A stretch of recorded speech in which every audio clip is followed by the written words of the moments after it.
ನಾವು ಮಾತಾಡಿದ್ದು ನಾವು ಬರೀ ಮೂಢ ವಿಚಾರ ಅಷ್ಟೇ. ಅಲ್ಲ, ಮೂಢ ಬಂದ ಮೇಲೆ ರಾಜಕಾರಣ ಎಲ್ಲೆಲ್ಲ ಹೋಗ್ತಾ ಇದೆ ಅಂದರೆ ದ್ವೇಷ ರಾಜಕಾರಣ ಶುರು ಮಾಡ್ತಾರೆ. ಕಾಂಗ್ರೆಸ್ ಪಾರ್ಟಿ ಕಡೆಯಿಂದ ಬರ್ತಾರೆ, ಯಾವ್ದಾವುದೋ ಎತ್ತಿ ಆಚೆ ಆಗ್ತಾರೆ. ಇದು ಬೇಕಾಗಿಲ್ಲ. ಇದು ನಾವು ನೋಡ್ತಾ ಇದ್ದರೆ ಕಾಂಗ್ರೆಸ್ ಅವರು ದ್ವೇಷ ರಾಜಕಾರಣ ಮಾಡ್ತಾರೆ ಹೊರತು ನಾವಂತ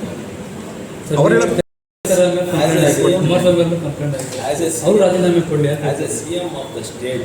ಇವಾಗ ಏನು ಎನ್ಕ್ವೈರಿ ಮಾಡಿದ್ರು ಎಲ್ಲ ಸಿದ್ದರಾಮಯ್ಯ ಅವ್ರ ಕೆಳಗಡೆ ಬರ್ತದೆ. All departments come under the chief minister of the state. ಅದಕ್ಕೆ ಏನು ಎನ್ಕ್ವೈರಿ ನಡೆಯುತ್ತೋ ಅದು ಪ್ರಿಜುಡಿಸ್ ಆಗಿ ನಡೆಯಲ್ಲ ಅಂತ ನಾವು ಹೇಳ್ತಾ ಇದ್ದೀವಿ ಅಷ್ಟೇ. ಇವಾಗ ಕುಮಾರಸ್ವಾಮಿ ಅವ್ರ ಮೇಲೆ FIR ಆಗಿದೆ, ಮತ್ತು ನಿರ್ಮಲಾ ಸೀತಾರಾಮನ್ ಮೇಲೆ ಅವರಾಗಿದೆ ಅಂದರೆ ದೇ ಆರ್ ಸೆಂಟ್ರಲ್ ಮಿನಿಸ್ಟರ್ಸ್. ಇಲ್ಲಿ ಕಂಟ್ರೋಲ್ ಎಲ್ಲ ಅವ್ರದ್ದೇನಿರಲ್ಲ.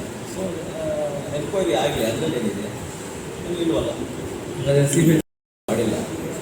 ED ಅವರು FIR ಮಾಡಿಲ್ಲ, ಲೋಕಾಯುಕ್ತ FIR ಏನು ಮಾಡಿದ್ಯೋ ಅದ್ರ ಮೇಲೆ ತನಿಖೆ ಮಾಡ್ತಾರೆ ಅಷ್ಟೇ. ಬಟ್ ಮನಿ ಲಾಂಡ್ರಿಂಗ್ ಆದರೆ ಮಾತ್ರ ಮಾಡೋದು ಅಂತ. ಮನಿ ಲಾಂಡ್ರಿಂಗ್ ಆಗಿದೆಯಾ ಇಲ್ಲ ಅಂತ ನೋಡ್ತಾ ಇದ್ದಾರೆ ಅಷ್ಟೇ. FIR ಏನು ಮಾಡಿಲ್ವಲ್ಲ ಇನ್ನು ED ಅವರು ಇಲ್ಲ FIR ಮಾಡಿದ್ರು.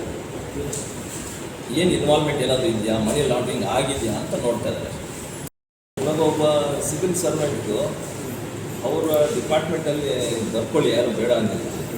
ಬಟ್ ಅಲ್ಲಿ ಒಬ್ಬ ಸೆಂಟ್ರಲ್ ಯೂನಿಯನ್ ಮಿನಿಸ್ಟರ್ ಮೇಲೆ ಬಗ್ಗೆ ಟೀಕೆ ಮಾಡೋದು according to civil rules, civil services rules ಇರಲ್ಲ. ಅದನ್ನು ಅವ್ರನ್ನ ಇದು ಮಾಡಿ ಅಂತ ಲೆಟ್ರ್ ಹಾಕಿದ್ದಾರೆ ಹೋಮ್ ಮಿನಿಸ್ಟರ್.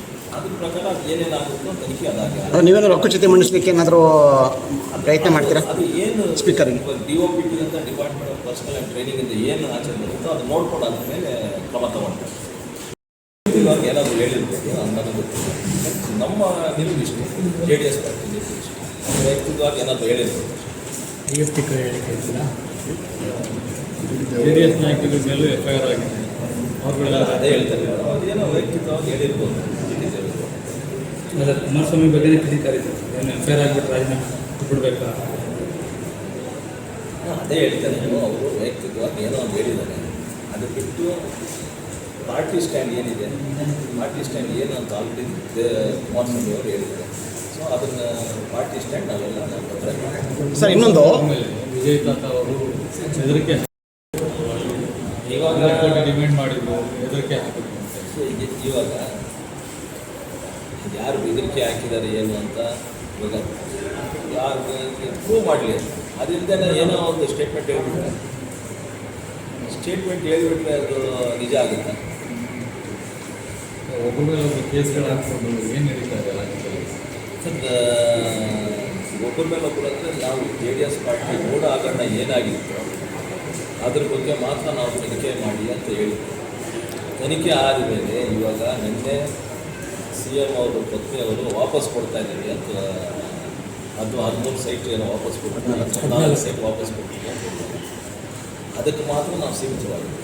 ನಾವು ಮೂಢ ಹಗರಣ ಆಗಿದೆ, ಅದಕ್ಕೆ ನಾವು ತನಿಖೆ ಮಾಡಿ ಯಾರಿಗೆ ಸೈಟ್ಗಳಾಗಬೇಕಾಗಿತ್ತು ಅವ್ರಿಗೆ ಮಾತ್ರ ಮಾಡಿ ಅಂತ ಹೇಳ್ತಾರೆ.